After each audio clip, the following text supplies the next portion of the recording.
nyamukuru mu bikorwa bimwe bimwe ubushikiranganje bwishinze gusubira kubandanya bushingirako muri iki kiringo c'amezi 3 gikurikira.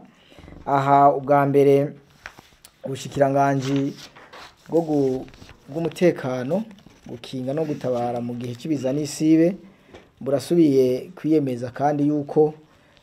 buzokora bwivuye inyuma kugira ngo bushobore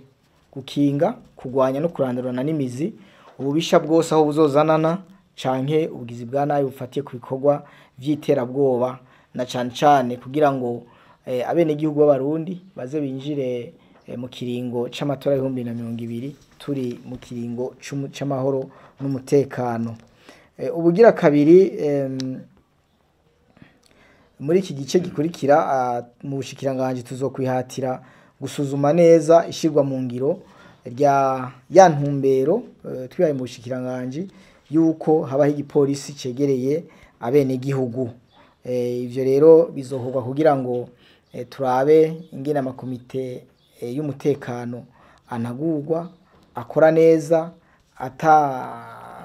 wuje kuyajijisha cyangwa ngo yakoreshe kutariko amakomite y'umutekano kandi ashobore kujamwo n'abakenewe kujamwo bose kugira ngo umutekano ube usasagare kuri twese mugabo twese dushoboye kuwuterera. Ikigira gatatu bivanye n'igihe twimirije c'amatora hazoba inyigisho nyinshi kubijanye n'uburyo n'ubuhinga bwo gucungira amatora n'inyifato ibereye mu gihe c'amatora kugira ngo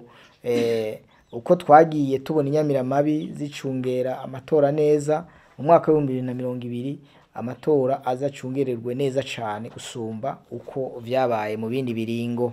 Ubwa nyuma igipolisi c'u Burundi gifatikanije n'ibindi bisata biri mu bushikiranganje kizobandanya gikora muri wa mugambi wo kwambika igihugu cyacu c'u Burundi kugira ngo dukingire ibidukikije wa mugambi ewe Burundi urambaye gifatanye n'ibindi bisata kugira ngo intego leta yishitse ko yishinze iziheze ishikeko.